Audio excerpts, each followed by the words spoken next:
Hey. Okay, so being a little longer, to say the least, than I expected or hoped, here we are again, continuing on page 36 of A Christmas Carol, chapter Marley's Ghost, and almost done this chapter, so I shall continue where I left off last time. Okay, so, let's see. Oh, yes. The spectre, after listening for a moment, joined in the mournful dirge, and floated out upon the bleak, dark night. Scrooge followed to the window, desperate in his curiosity. He looked out. The air was filled with phantoms, wandering hither and thither, in restless haste, and moaning as they went. Every one of them wore chains like Molly's ghost. Some few, they might be guilty governments, were linked together. None were free. Many had been personally known to Scrooge in their lives. He had been quite familiar with one old ghost in a white waistcoat with a monstrous iron safe attached to his ankle, who cried piteously at being unable to assist a wretched woman with an infant whom it saw below upon a doorstep. The misery with them all was, clearly, that they sought to interfere for good in human matters, and had lost the power forever. And here's the picture, in case you didn't see it very well. Oops. There's another bookmark in there. Oh, there we go. Okay. Here, up close.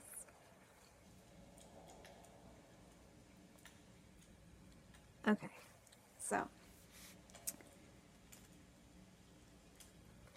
that, oh, yeah, one more page in this chapter, okay.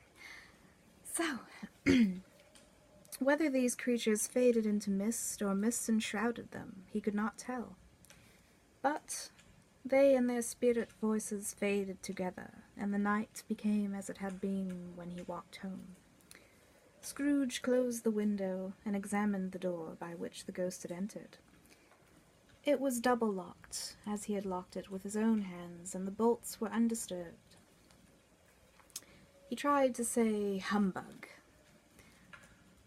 but stopped at the first syllable, and being, from the emotion he had undergone, or the fatigues of the day, or his glimpse of the invisible world, or the dull conversation of the ghost, or the lateness of the hour, much in need of repose, went straight to bed without undressing, and fell asleep upon the instant. Okay, so moving on to Stave 2. The first of the three spirits. When Scrooge awoke, it was so dark that looking out of bed he could scarcely distinguish the transparent window from the opaque walls of his chamber. He was endeavouring to pierce the darkness with his ferret eyes, when the chimes of a neighbouring church struck the 4 quarters, so he listened for the hour. Sorry. Throat's a little scratchy right now, honestly. So bear with me for the odd, annoying throat clearing that might occur. Okay, so to his great astonishment, the heavy bell went on from 6 to 7, and from 7 to 8, and regularly up to 12, then stopped. 12! It was past 2 when he went to bed. The clock was wrong. An icicle must have got into the works. 12. He touched the spring of his repeater to correct this most preposterous clock. Its rapid little pulse beat 12 and stopped. Why, it isn't possible, said Scrooge, that I can have slept through a whole day and fallen into another night. It isn't possible that anything has happened to the sun. And this is 12 at noon. The idea being an alarming one, he scrambled out of bed and groped his way to the window. He was obliged to rub the frost off with the sleeve of his dressing gown before he could see anything, and could see very little then. All he could make out was that it was still very foggy and extremely cold. and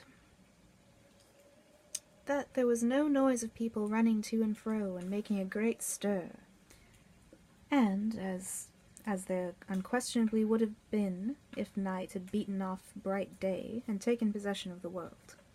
This was a great relief, because 3 days after sight of this first of exchange pay to Mr. Ebenezer Scrooge, or his order, and so forth, would have become a mere United States security if there were no days to count by. Scrooge went to bed again, and thought, and thought, and thought it over and over and over again, and could make nothing of it. The more he thought, the more perplexed he was, and the more he endeavored not to think, the more he thought.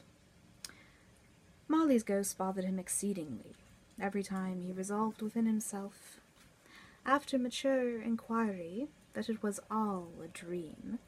His mind flew back again, like a strong spring released, to its first position, and presented the same problem to be worked all through. Was it a dream or not?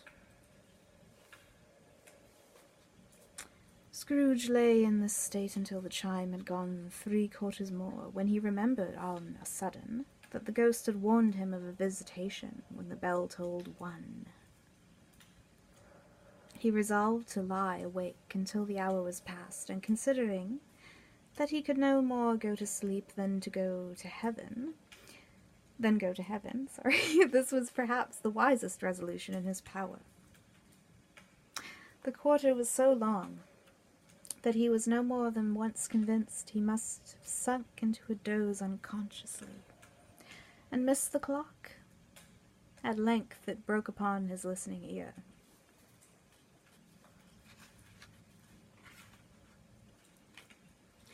Ding dong, ding dong. 1/4 past, said Scrooge, counting. Ding dong, ding dong, ding. 1/4 to it, said Scrooge. Ding dong, ding dong, ding. The hour itself, said Scrooge, triumphantly, and nothing else. He spoke before the hour bell sounded, which it now did with a deep, dull, hollow melancholy. 1. Ding. Light flashed up in the room upon the instant, and the curtains of his bed were drawn. And the curtains of his bed were drawn aside, I tell you, by a hand. Not the curtains at his feet, nor the curtains at his back, but those to which his face was addressed. The curtains of his bed were drawn aside, and Scrooge, starting up into a half-recumbent attitude, found himself face to face with the unearthly visitor, who drew them as close to it as I am to you now. And I am standing in the spirit at your elbow. It was a strange figure, like a child, yet not so like a child, as like an old man, viewed through some supernatural medium which gave him the appearance of having receded from the view and being diminished to a child's proportions. Its hair, which hung about its neck and down its back, was white as if with age. And yet the face had not a wrinkle in it, and the tenderest bloom was on the skin. The arms were very long and muscular, the hands the same, as if its hold were of uncommon strength. Its legs and feet, most delicately formed, were like those upper members, bare. It wore a tunic of the purest white, and round its waist was bound a lustrous belt, the sheen of which was beautiful. It held a branch of fresh green holly in its hand, and in singular contradiction of that wintry emblem, had its dress trimmed in summer flowers. But the strangest thing about it was, that from the crown of its head there sprung a bright, clear jet of light, by which all this was visible, and which was doubtless the occasion of its using, in its duller moments, a great extinguisher for a cap, which it now held under its arm. Even this, though... No, sorry. Man, this thing's distracting me sometimes, this throat thing. Okay. Even this, though, when Scrooge looked at it with increasing steadiness, was not its strangest quality. For as its belt sparkled and glittered, now in one part and now in another, and what was light one instant, at another time was dark. So the figure itself fluctuated in its distinctness, being now a thing with one arm, now with one leg, now with 20 legs, now a pair of legs without a head. And now a head without a body, of which dissolving parts no outline would be visible in the dense gloom wherein they melted away, and in the very wonder of this it would be itself again, distinct and clear as ever.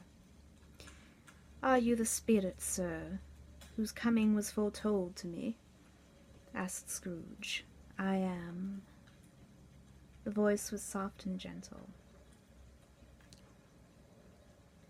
singularly low, as if, instead of being so close beside him, it were at a distance.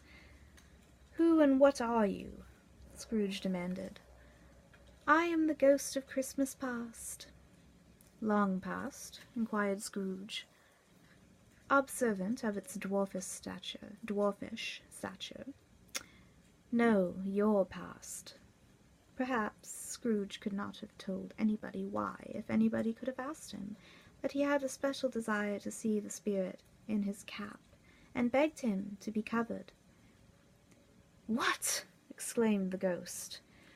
"Would you so soon put out with worldly hands the light I give? It is not enough. Wait, is it not enough that you are one of those whose passions made this cap, and forced me through whole trains of years to wear it low upon my brow?" Scrooge reverently disclaimed all intention to offend, or any knowledge of having wilfully bonneted the spirit at any period of his life. He then made bold to inquire what business brought him there. "Your welfare," said the ghost. Scrooge expressed himself much obliged, but could not help thinking that a night of unbroken rest would have been more conducive to that end. The spirit must have heard him thinking, for it said immediately, "Your reclamation, then. Take heed." It put out its strong hand as it spoke, and clasped him gently by the arm. "Rise and walk with me." It would have been in vain for Scrooge to plead that the weather and the hour were not adapted to pedestrian purposes, that that bed was warm, and the thermometer a long way below freezing, that he was clad but lightly in his slippers, dressing gown, and nightcap, and that he had a cold upon him at that time. The grasp, though gentle as a woman's hand, was not to be resisted. He rose, but finding that the spirit made towards the window, clasped its robe in supplication. "I am a mortal," Scrooge remonstrated, "and liable to fall, in case you didn't guess."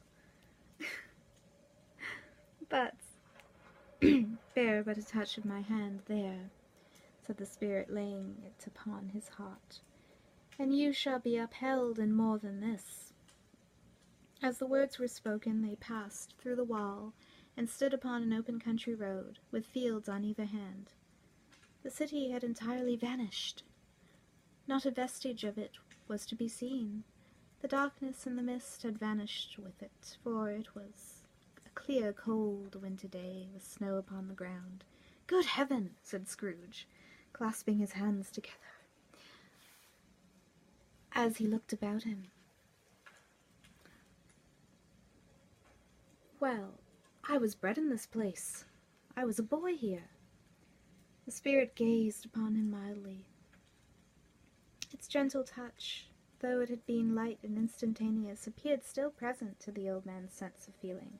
He was conscious of 1,000 odors floating in the air, each one connected with 1,000 thoughts and hopes and joys and cares long, long forgotten. "Your lip is trembling," said the ghost. "And what is that upon your cheek?" Scrooge muttered, with an unusual catching in his voice, that it was a pimple, and begged the ghost to lead him where he would. "You recollect the way?" inquired the spirit.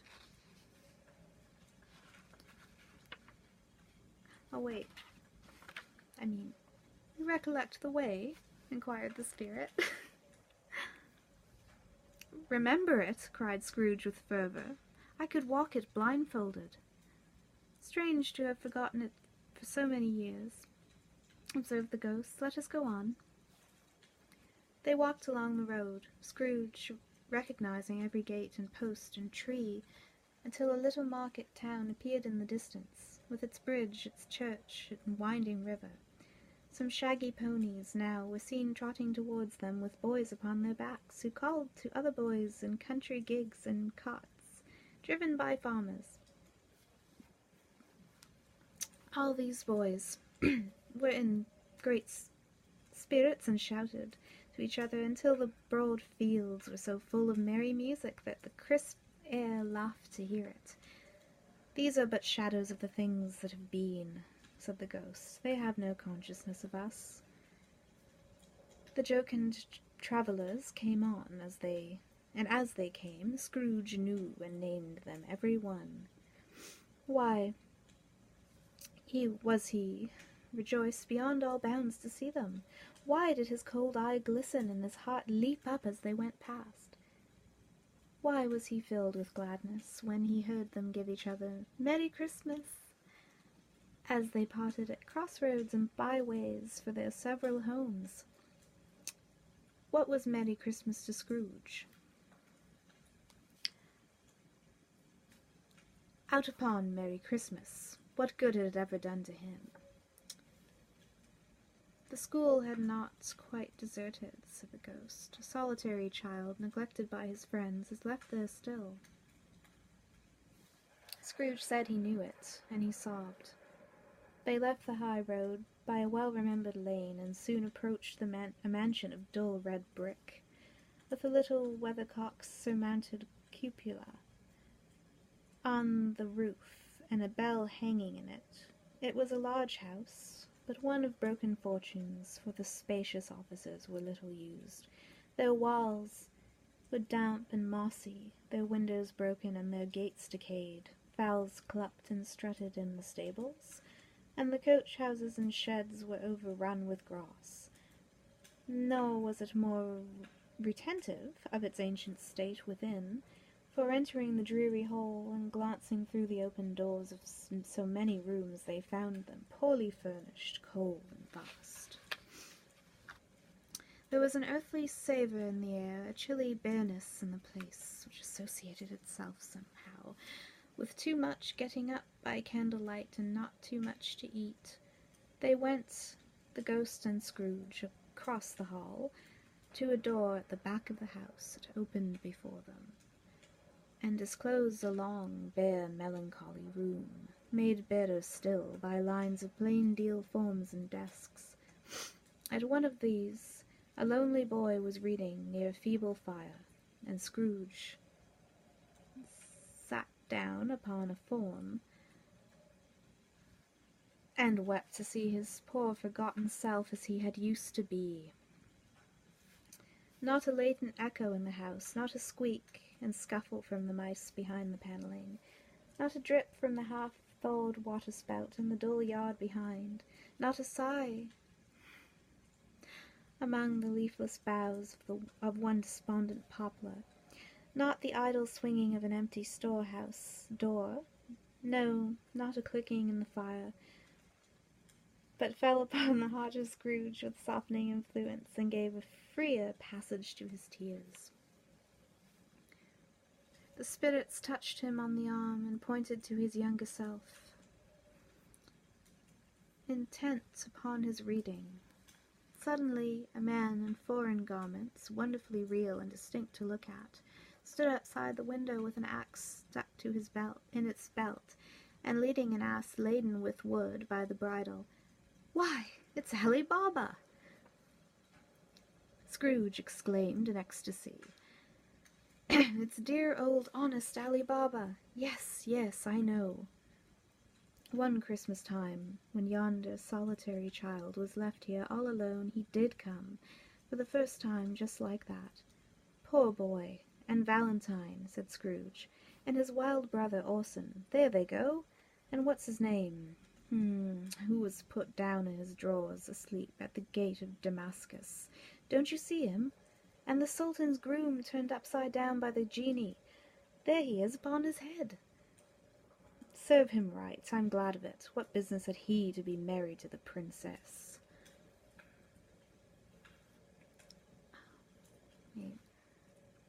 Well, to hear Scrooge expending all the earnestness of his nature on such subjects in a most extraordinary voice, between laughing and crying, and to see his heightened and excited face, would have been a surprise to his business friends in the city, indeed. "There's the parrot!" cried Scrooge. "Green body and yellow tail, with a thing like a lettuce growing out the top of his head." "And there he is! Poor Robin Crusoe," he called him, when he came home again after sailing round the island. "Poor Robin Crusoe! Where have you been, Robin Crusoe?" The man thought he was dreaming, but he wasn't. It was the parrot, you know. There goes Friday, running for his life to the little creek. "Hello! Hoop! Halloo!" Then, with a rapidity of transition very foreign to his usual character, he said, in pity of his former self, "Poor boy," and cried again. "I wish," Scrooge muttered, putting his hand in his pocket and looking about him after drying his eyes with his cuff, "but it's too late now." "What is the matter?" asked the spirit. "Oh, nothing," said Scrooge, "nothing. There was a boy singing a Christmas carol at my door last night. I should like to have given him something, that's all." The ghost smiled thoughtfully and waved his hand, saying as it did so, "Let us see another Christmas." Scrooge's former self grew larger at the words, and the room became a little darker and more dirty. The panels shrunk, the windows cracked, fragments of plaster fell out of the ceiling, and the naked laths were shown instead. But how all this was brought about, Scrooge knew no more than you do. He only knew that it was quite correct, that everything had happened so, that there he was, alone again, when all the other boys had gone home for the jolly holidays. He was not reading now, but walking up and down despairingly. Scrooge looked at the ghost, and, with a mournful shaking of his head, glanced anxiously towards the door. It opened, and... One second, I'm cold. I'm gonna wrap this shawl around myself before I continue. Okay. Bear with me again. Okay, there we go. Much, much better, I do say. Okay, so. Okay.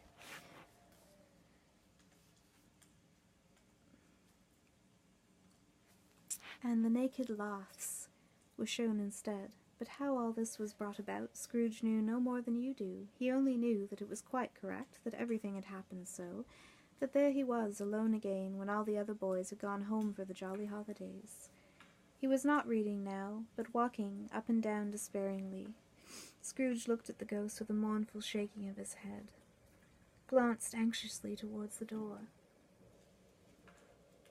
It opened, and a little girl, much younger than the boy, came darting in, putting her arms about his neck, and often kissing him, addressed him as her dear, dear brother.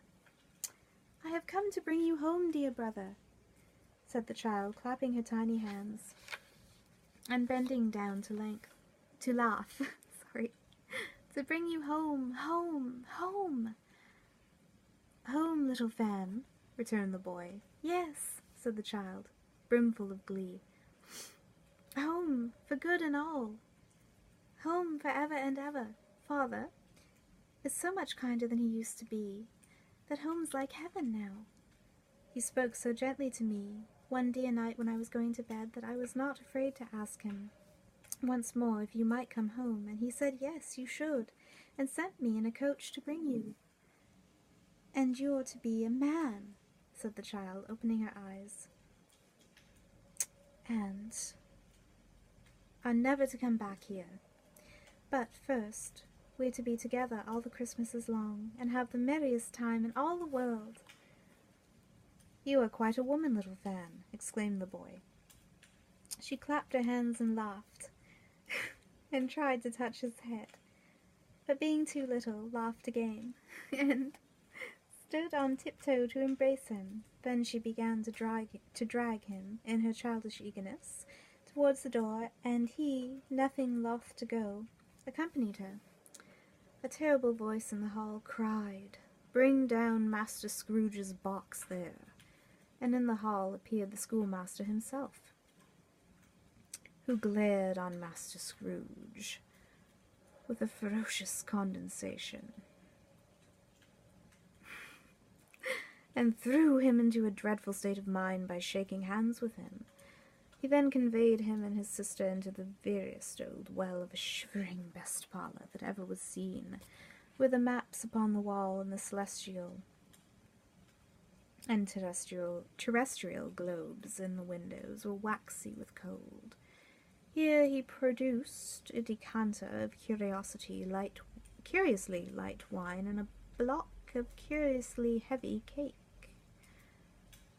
and administered installments of those dainties to the young people, at the same time sending out a meagre servant to offer a glass of something to the postboy, who answered that he thanked the gentleman, but if it was the same tap as he had tasted before, he had rather not. Master Scrooge's trunk being by this time tied on to the top of the chaise, the children bade the schoolmaster good-bye right willingly, and getting into it, drove gaily down the garden sweep, the quick wheels dashing the hour frost and snow from off the dark leaves of the evergreens like spray. Always a delicate creature, whom a breath might have withered, said the ghost, but she had a large heart. So she had, cried Scrooge. You're right. I will not gainsay it, spirit. God forbid. She died a woman, said the ghost, and had, as I think, children. One child, Scrooge returned. True, said the ghost, your nephew. Scrooge seemed uneasy in his mind, and answered briefly, yes. Although they had but that moment left the school behind them, they were now in the busy thoroughfares of the city, where shadowy passengers passed and repassed, where shadowy carts and coaches battled for the way, and all the strife and tumult of a real city were. It was made plain enough by the dressing of the shops that here, too, it was Christmas time again, but it was evening, and the streets were lighted up. The ghost stopped at a certain warehouse door and asked Scrooge if he knew it. Know it, said Scrooge. Was I apprenticed here? They went in, at sight of an old gentleman in a Welsh wig sitting behind such a high desk that if he had been 2 inches taller he might have knocked his head against the ceiling. Scrooge cried in great excitement, Why, it's old Fezziwig! Bless his heart, it's Fezziwig alive again! Old Fezziwig laid down his pen and looked up at the clock, which pointed to the hour of 7. He rubbed his hands, adjusted his capacious waistcoat, laughed all over himself, from his shoes to his organ, of benevolence, and called out in a comfortable, oily, rich, fat, jovial voice, "Yo-ho there! Ebenezer! Dick!" Scrooge's Scrooge's former self, now a grown young man, came briskly in, accompanied by his fellow prentice. "Dick Wilkins, to be sure," said Scrooge to the ghost. "Bless me, yes, there he is. He was very much attached to me, was Dick. Poor Dick. Dear, dear." "Yo-ho, my boys," said Fezziwig. "No more work tonight. Christmas Eve, Dick. Christmas, Ebenezer. Let's have the shutters up," cried old Fezziwig, with a sharp clap of his hands, "before a man can say Jack Robinson." You wouldn't believe how those two fellows went at it. They changed into the street with the shutters. 1, 2, 3. Had 'em up in their places. 4, 5, 6. Barred 'em and pinned 'em. 7, 8, 9. And came back before you could have got to 12, panting like racehorses. "Hilly-ho!" cried old Fezziwig, skipping down from the high desk with wonderful agility. "Clear away, my lads, and let's have lots of room here. Hilly-ho, Dick! Cheer up, Ebenezer!" Clear away. There was nothing they wouldn't have cleared away, or couldn't have cleared away, with old Fezziwig's looking on. It was done in a minute. Every movable was packed off, as if it were dismissed from public life forevermore. The floor was swept and watered, the lamps were trimmed, fuel was heaped upon the fire, and the warehouse was as snug and warm and dry and bright a ballroom as you would desire to see upon a winter's night.